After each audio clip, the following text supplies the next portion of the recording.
Well, hello there. It's finally Friday. Come hang out. Sing along with all the cool kids.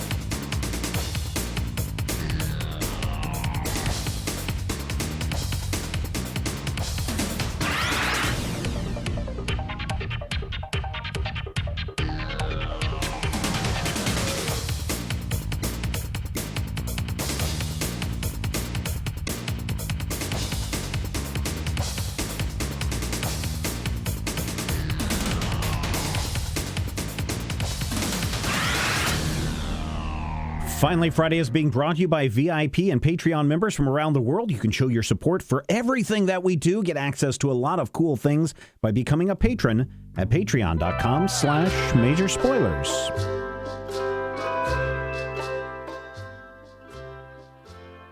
Happy Friday to all of you, wherever you may be in this great world of ours. It's finally Friday. We made it through to another week. So many things going on, so many things to talk about. How about we start off with some... Oh, hello, Sin Hunter. Happy Friday to you as well. How about we start off with some Star Trek news? You guys ready for more of the stars and the Treks? Wagon train to the stars? Sounds like Kalinda Vasquez will be working on a new Star Trek movie for Paramount Pictures. J.J. Abrams' Bad Robot producing. Still not greenlit, so anytime you hear words of these, just kind of keep that in mind. She's also a co-executive producer of Fear the Walking Dead. We don't have any details on this yet, but apparently she is writing a new Star Trek feature, the first woman to ever pen a Star Trek feature, if it gets greenlit. You may also know Kalinda Vasquez from her work on Fear the Walking Dead, as I mentioned, as well as Runaways, Once Upon a Time, and Nikita. And if you are a fan of Marvel Comics, she is also currently writing the American Chavez story. The first issue of that dropped this week. Zax, are you into the Star Trek? Are you excited about some Star Trek news?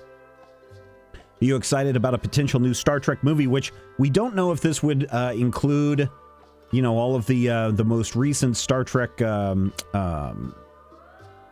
incarnation, the rebooted Star Trek, or if they're going to go in a whole different direction. Guess we'll find out when that happens. Bad news for people who are hoping to go to San Diego Comic-Con this summer.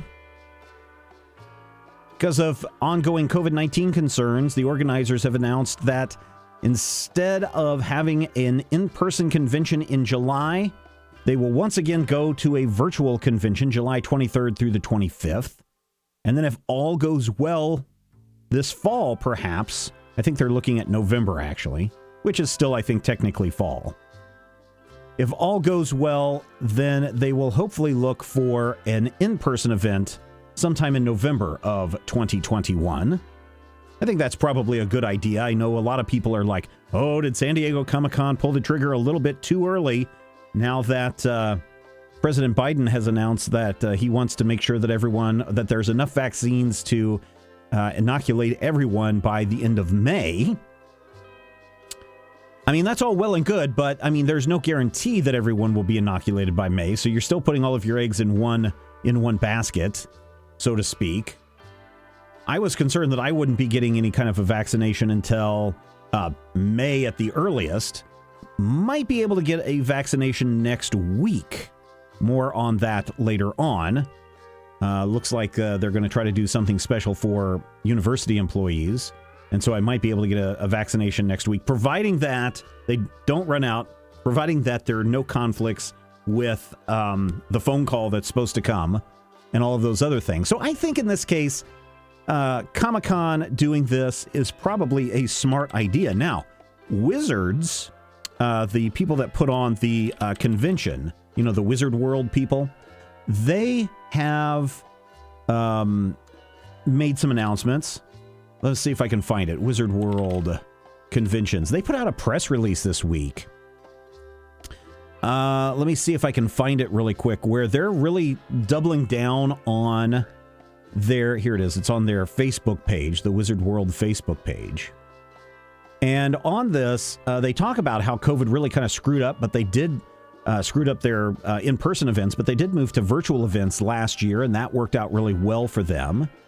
And so following Wizard World's last live event in Cleveland, we transitioned nimbly to a virtual event format that went from concept to execution in 3 weeks, with the first virtual event held on March 31st of 2020. They've had broadcast over 200 interactive virtual events across 3 platforms, Twitch, Facebook, and YouTube, including celebrities, cast reunions, game shows, concerts, workshops, how-to classes, gamings with celebrities, cosplay contests, and more. And going forward, we are currently sourcing and looking to produce signature series in subjects, and these signature series, the next generation of Wizard World virtual platforms based on the subscription model, that's kind of important right there. They are currently sourcing and looking to produce signature series in subjects including hunting and fishing, self-defense, sports teams, professional and collegiate, football, basketball, baseball, hockey, and so on, musicians, authors, baking, cooking, home and gardening, auto racing, and enthusiasts. Auto racing and enthusiasts. Mainstream television, comics, comic series, cosplay. Goes on to say in this press release, which really sounded like almost like a, an investor notification. We believe the possibilities of our content library are limitless.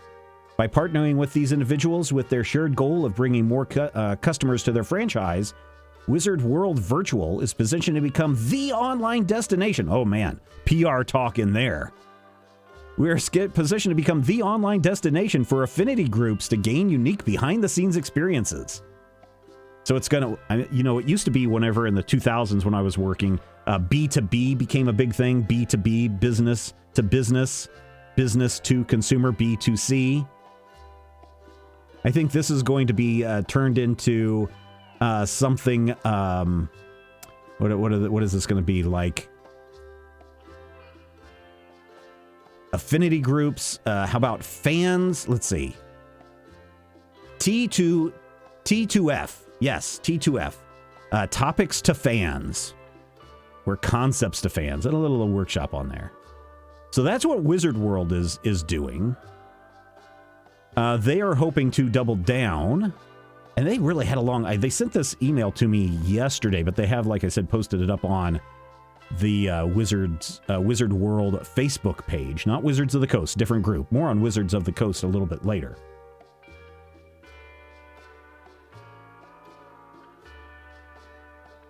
I've never been able to go to SDCC, but honestly, I think it's better to be safe than sorry. They can always try to make it up next year. Yes, and that is the important thing, is that if you had tickets to last year's event, they gave you the option to rolling it over to this year's event. Well, since this year's event has technically been canceled, the summer event, you now have the option of taking that ticket from 2020 and rolling it over to potentially summer 22, or if you want to go to the November 21 event, you could use your ticket for that. You can find out more at the San Diego Comic-Con website. Online cons have been boring, says Lagnus. Online events, however, have been better when they don't try to pretend it's a con. Yes, I would agree. I think, here's the thing. I really like DC's Fandome. I thought that they did a really good job with Fandome, and the reason why it went so well is because it was produced. It was pre-shot, it was edited. They did all the little special effects stuff to get you interested and involved. The conventions that I have seen, or at least the one convention that I attended virtually, you're right, is boring, because ever since a year ago this time last year, this time last year, we were just waking up to the world of Zoom conferences. And now a year later, man, Zoom conferences are the most boring thing in the world. So you have to add something more to your presentation beyond just, hey, everyone, can you hear me? Are you okay? Can you hear me? Can you hear me? Oh, Bob, let's twist your dial a little bit so you can bring up your volume. All this stuff needs to be done pre-show.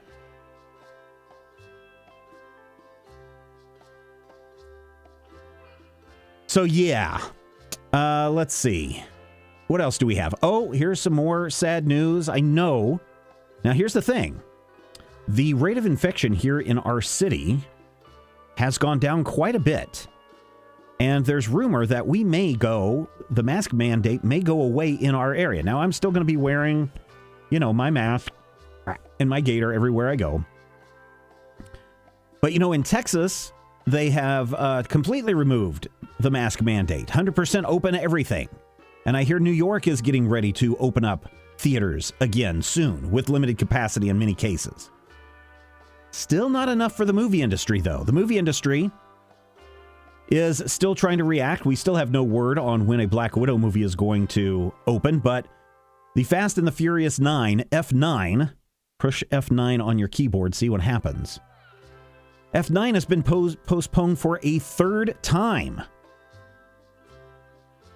Still supposed to open this summer on June 25th. It was going to debut on the Memorial Day weekend, but they've pushed it to June 25th. So if you were looking forward to the ninth installment of Fast and the Furious, you're going to have to wait just a little bit longer. Also, if you're a fan of the Minions, I know my kids, my youngest especially, is a big fan of the Minions. Universal has also announced that the Minions, The Rise of Gru, the fifth in the Despicable Me franchise, has also been postponed. It's not being pushed a couple of weeks. It's being pushed an entire year. So instead of Minions, The Rise of Gru opening on July 2nd, 2021, it's now going to open theatrically July 1st, 2022.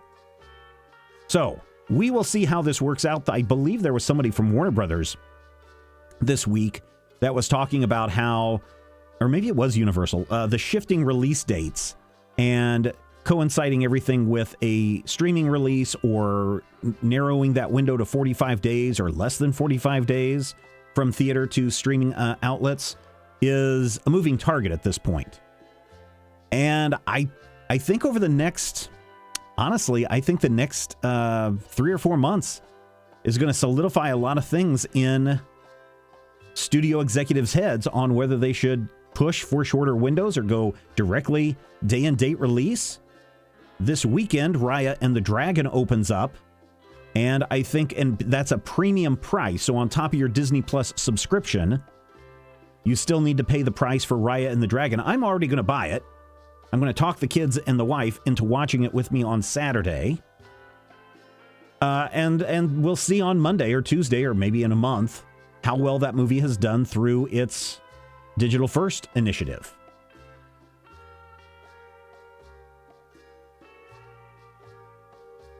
I'm not a fan of the premium price, says Zax, but anyone who does it, I can't blame them.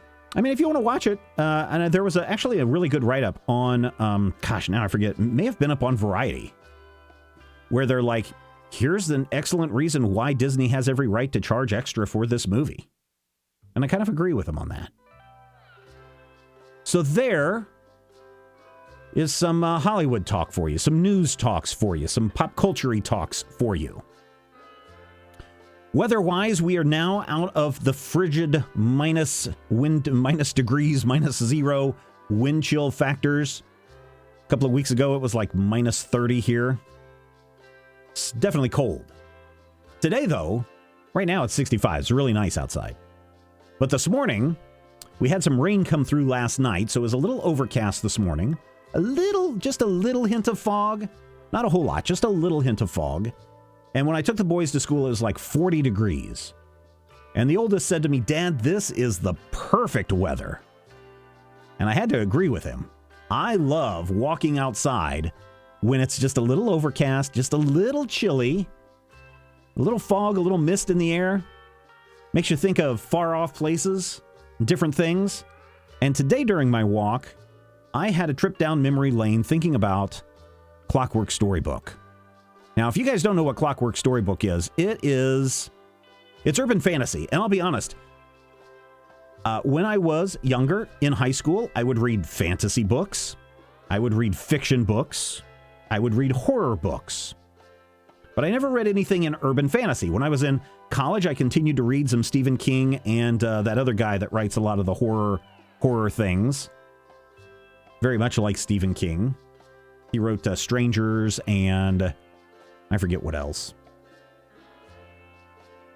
But never really, I read maybe a little fantasy here and there, but I got into the cyberpunk. But not, not like, cyber gremlins or anything like that. And then when I was in college, I got into college and then beyond, I got into a bunch of conspiracy stuff. So I was reading a lot of Robert Anton Wilson, UFO fiction type stuff. Then when I moved to California, I had nothing to do. And that's when I first came across the ebook reader, the Rocket ebook reader. And it totally changed my life. I read Harry Potter and the Sorcerer's Stone on that, and I really got into that. And then I discovered the website Clockwork Storybook, which is, and this is the really interesting thing about it, it came about in the late 1990s. And when I say late 1990s, I would say like 98, 99 probably. But I think most people got on board in the early 2000s, early 2000 and then 2001, where as it was starting to hit its peak and decline.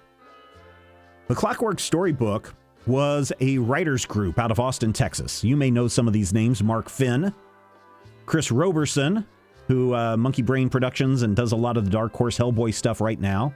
Lila Sturgis, Bill Willingham were the big four originally. And they started getting together in Austin, Texas as a writers group and started sharing their writings together. And then they started taking their stories and putting them into a shared world environment. So they created this fictional town called San Cibola, California, which I believe is up in the northern part of California, like up around the border between Northern California and Oregon. And they were just writing stories taking place in this town. And of course, there are people that have magical powers. There are creatures that are about. There's vampires. There's all sorts of things that go on. And I dug that thing so much. And I always thought that if I was going to move out of this location, the next place I would move might be someplace that would be very similar to San Cibola. Just because of that feeling of that you never know who you're going to bump into. Clockwork Storybook was just such a wonderful time. I enjoyed Clockwork Storybook so much and really got a kick out of seeing them move from these writers in Texas to doing comic book work. Of course, Bill Willingham, best known for Fables. He's done a lot of comic book work before that. Lila Sturgis, as well as Fables and Jack of Fables. Chris Roberson, as I already mentioned, head of Monkey Brain Productions, does a lot of writing with Dark Horse Comics right now, especially with Mike Mignola with Hellboy. Love his stuff. And Mark Finn, I know, I've never heard of Mark Finn. Mark Finn may be one of my favorite writers out of this group. He is a playwright. He is also someone who is, I guess, a learned scholar on all things Robert E. Howard. He's written, I think, a couple of books, biographies on Robert E. Howard. I think one of them is Blood and Thunder, if I'm not mistaken. Let me just double check that really quick. Mark Finn, Blood and Thunder. Yeah, The Life and Art of Robert E. Howard is the name of that book. You might want to go check it out if you want to know more about the person who created Conan, died tragically by suicide. That might be something to check out. Or if you can find it, and this is the reason why I fell in love with Clockwork Storybook, was because of one of Mark Finn's creations, Sam Bowen, which, again, these are the collected works from the Clockwork Storybook, which appeared online, like I said, in 2000, 2001.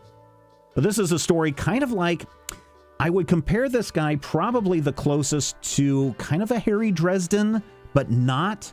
Sam Bowen has a curse placed upon his family where, the seventh son of a seventh son of a seventh son, and he is trying to find an end to the curse, and so he's going around all over the world trying to hunt down clues as to, how to get out of this curse, how to save his family, especially his nephews, which he adores. And this leads him to San Cibola and meeting all sorts of different people. So Year of the Hare is the first collection of stories of Sam Bowen, and they're really, really good. Now, unfortunately, there was never a follow-up to Year of the Hare, although, there's many stories that go on, including the end of Sam Bowen's life and how he ends up. in a later tale. You can find these usually on the Internet Archive. And if you go over to majorspoilers.com, you will find a bunch of other Clockwork Storybook stuff that appeared over the years, because way back in like 2012, I gathered all these guys up and put them to the challenge to say, hey, over the course of a month, how about you guys write a bunch of stories and we'll share them with the fans over at majorspoilers.com. And only one person was able to complete the challenge from start to finish, and it was Mark Finn, who did Condorks, 1 in a Million, and you can still read that entire thing over at majorspoilers.com. Just look for Clockwork Storybook at majorspoilers.com, and you'll find all of their stuff that they shared. But Mark Finn was the one that completed the challenge. Everybody else, I think, was a little bit too busy or too bored or too intimidated by the weekly schedule that they had put themselves under. But it was really kind of cool to see everybody's thoughts on this. So you can go and check that out. And just today, just walking through that cool weather, that cool springtime weather, kind of makes you feel like you're in a far off place. And I started thinking about Clockwork Storybook and all of those creators and how far they've come over the last 21 years. I know, 21 years. That's something else that people don't think about. You think about all these people that are like overnight successes. Very few people are true overnight successes. Most people, it takes them, many, many, many years to become an overnight success. I forget where the original quote came from, but it was like, it took me 20 years to become an overnight success. And that's something to keep in mind if you're going to go out there and start creating, if you're going to write, if you're going to get with a writer's group, if you're going to paint, if you're going to build something, if you're doing 3D printing, if you're doing cooking, you're not becoming a master overnight. It's going to take time. This is where Malcolm Gladwell's 10,000 hour rule comes into effect. I think it's Malcolm Gladwell. That or it's the other guy. I'm pretty sure it's Malcolm Gladwell. But you have to put 10,000 hours into something to become a true expert. So what are you doing? Are you working on something today to become an expert? Are you trying out a new skill? And I know it's super frustrating. You want to be awesome at something the very first time you do it, but maybe it's not as good as you envisioned in your head. And you're like, I'm no good at this. And you just throw it aside and you're like, I guess I won't ever do this. But you got to keep working at it. You got to keep doing it. You got to keep improving your skills. And then over time, you'll suddenly find that you are an overnight success at that.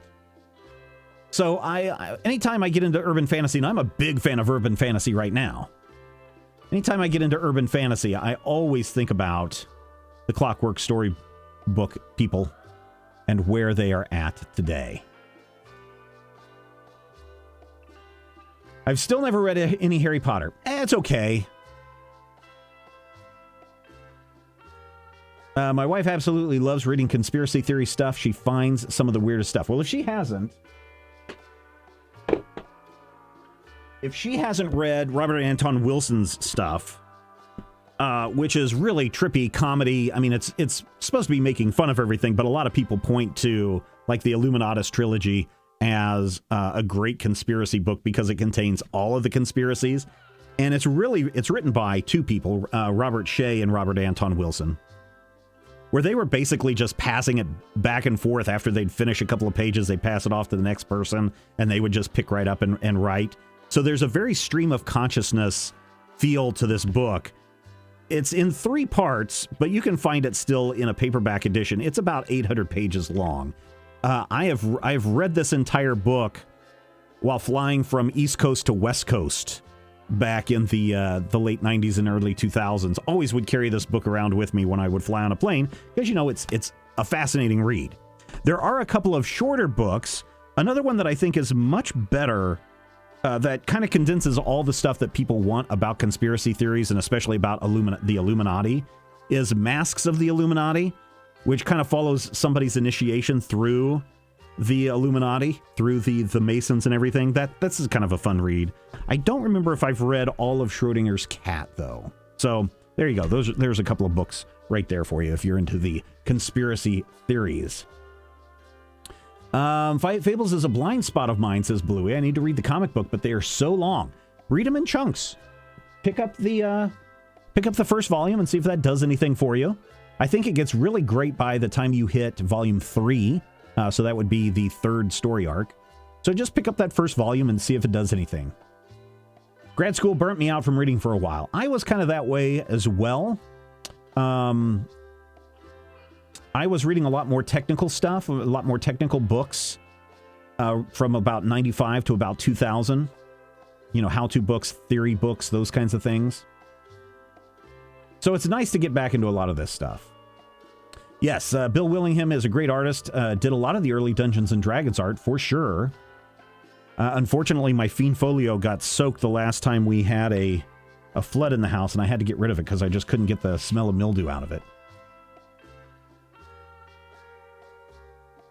All right, you got 40 pounds per hour, or I'm sorry, euros per hour. No questions asked. Good job, Malone. Yeah, I've been doing it for 20 years, you say. All right, I mentioned Wizards of the Coast, and I wanted to talk about the Candlekeep Mysteries. The Wizards of the Coast sent me the new, what is this? It's an anthology of 17 mystery-themed adventures for the world's greatest role-playing game, the Candlekeep Adventures. What else does this press from Wizards of the Coast say? The single book each. Okay, so this whole thing, all of these adventures, all 17 adventures, many written by new authors, are intended to be played as one-shots, in person, online, or simply dropped into an existing campaign. It's perfect for dungeon masters who are looking to inject new characters, story hooks, magic items, and monsters into their game without tons of prep.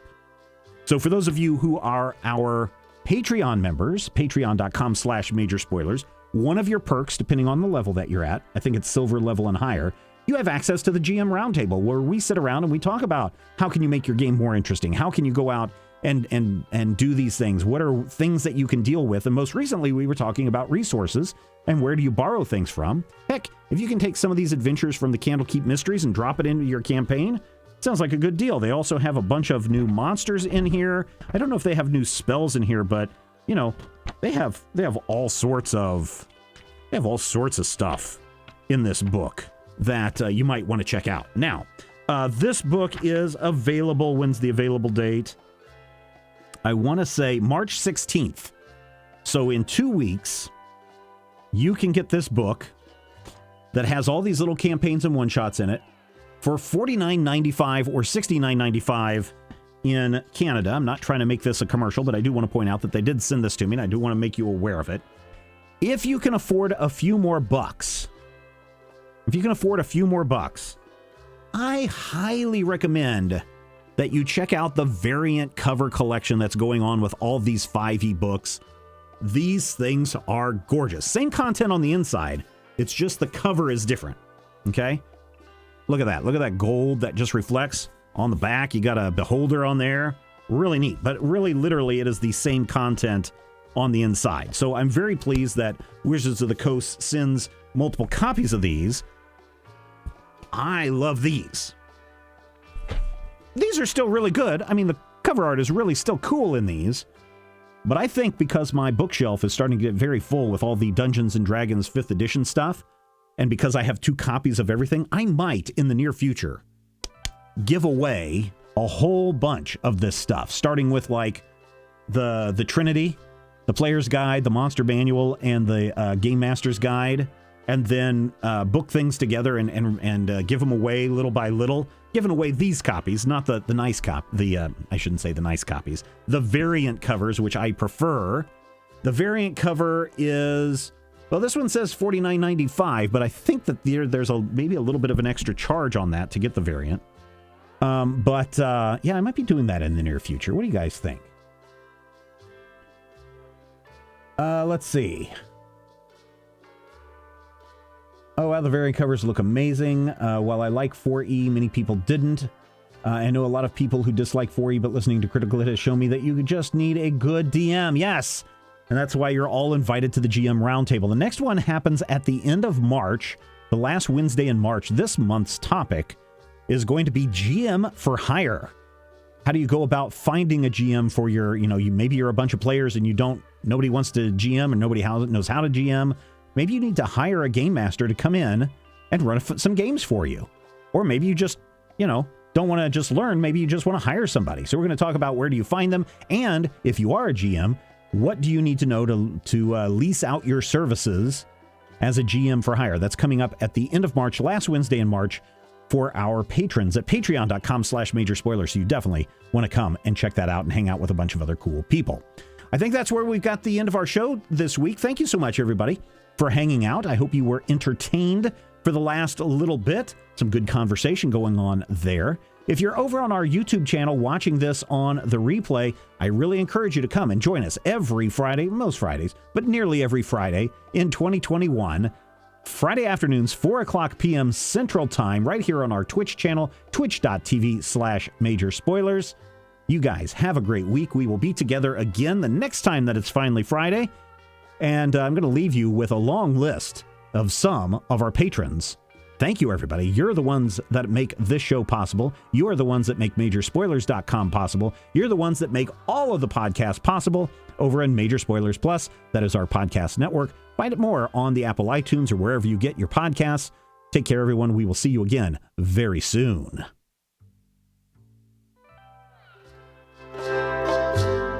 Oh, look at those people. Those associate producers. Thank you, Zax, for hanging out. I don't know if this is your first time or not, but certainly thank you. And for all the regulars, Malone and Lagnus and Bluey, you guys are awesome too.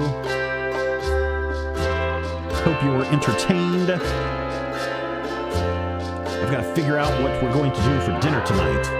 I'm hoping we can do some Chinese food, but it's very dependent upon everyone else. And no, if J. Michael T is in the chat, no, J. Michael T, I have not watched WandaVision because I had a very busy day today doing busy things and, of course, going on my walk, which led us in today's fascinating discussion about Clockwork Storybook. I'm going to watch it tonight, though. I've got to edit a new episode of Critical Hit for our patrons. Again, patreon.com/Major Spoilers. And then as soon as I'm done with that, all WandaVision time. Also, if you missed the last VIP session, I talked about the new laptop that we have here in the HQ, which has replaced all of our other systems. That thing is so good that it used to be I would be done about 11 o'clock, midnight. This thing is so fast, so powerful. I'll probably be done within about 2 hours of starting, so I'm very excited about that. Which means more time for the family, more time for the WandaVision, more time for you, dear peoples. Talk to you later.